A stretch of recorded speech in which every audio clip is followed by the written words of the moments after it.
আসসালামু আলাইকুম রহমতুল্লাহ। আমার গ্রামের বাড়ি তেমন আসা হয় না, অনেকদিন পরে আসা হয়েছে। আসা হলেও থাকা হয় না, তো একদিন থাকার নিয়ত করে এসেছি। এসে আমাদের বাড়ির পাশে যে বিল আছে, মাঠ আছে, যেখানে আবাদ ফসল হয়, সেই আবাদ ফসলের জমিগুলো পরিদর্শন করার জন্য এসেছি। দেখছি প্রাকৃতিক সৌন্দর্য, যেখানে ধানের বীজ বপন করা হয়েছে, যেটাকে গ্রামের ভাষায় বলা হয় বিছন বা ধানের চারা। এই ধানের চারাগুলো এখানে বপন করা হয়েছে মানুষদের। এরপর সরষার ক্ষেত, এ দেখতে পাচ্ছেন সরষা, পাশে বিশাল বড় বিল, খাল বিল নদী। এখানে বন্যার সময় এগুলো সব ডুবে যায়। যা দেখতে পাচ্ছেন এগুলো এই বড় বড় গাছপালা পর্যন্ত সব ডুবে যায়। বড় বড় গাছপালার গোড়া পর্যন্ত পানি চলে যায়। পানি শুকিয়ে গেছে, এখন জমি উর্বর হয়েছে আবাদ ফসল করার মতন। এখানে সরষাগুলো ওঠানোর পরে এরপরে যে বোরো ধান লাগানো হবে, সেই ধানের চারা বা ধানের বীজগুলো বপন করা হয়েছে। এই গাছগুলো উঠলেই তারপরে সরিষা উঠে যাবে, তখন এই বীজগুলো তখন ধানের জন্য লাগানো হবে। এই যে আমার মেয়েদেরকে নিয়ে, বাচ্চা কাচ্চাদেরকে নিয়ে, বোন ভাগ্নি সবাইকে নিয়ে আমি এসেছি।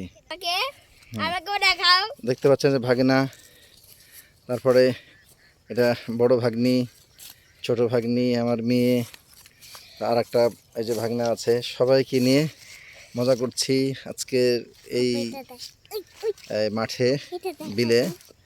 অনেক সুন্দর। আর বোনেরা এখানে সরিষার শাক উঠাচ্ছে।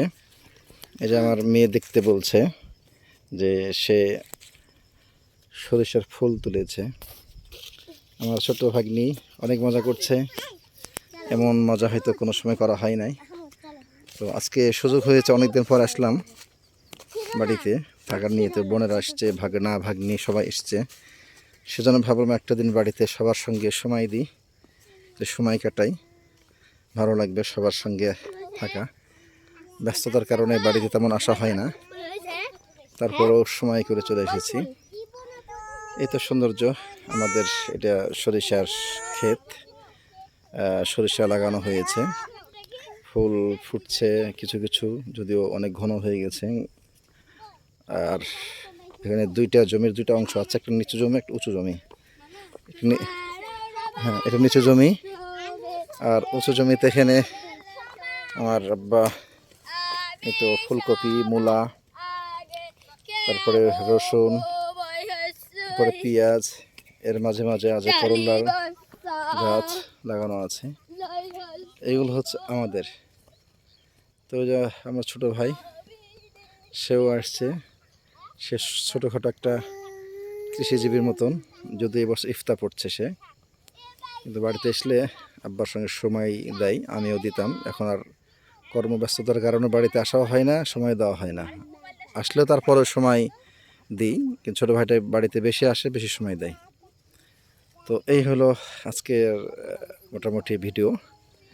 তো এরকম সুন্দর সুন্দর প্রাকৃতিক ভিডিও পেতে চাইলে আমার চ্যানেলটা সাবস্ক্রাইব করবেন, তাহলে আরও সুন্দর সুন্দর ভিডিওগুলো আপনি আগে পেয়ে যাবেন আশা করি ইনশাআল্লাহ। সবাই ভালো থাকবেন।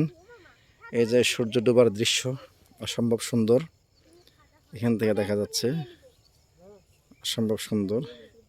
লাল টকটকে হয়ে আছে, আগুনের মতো লাল হয়ে আছে। পর্যন্ত আসসালামু আলাইকুম ওয়া রাহমাতুল্লাহ।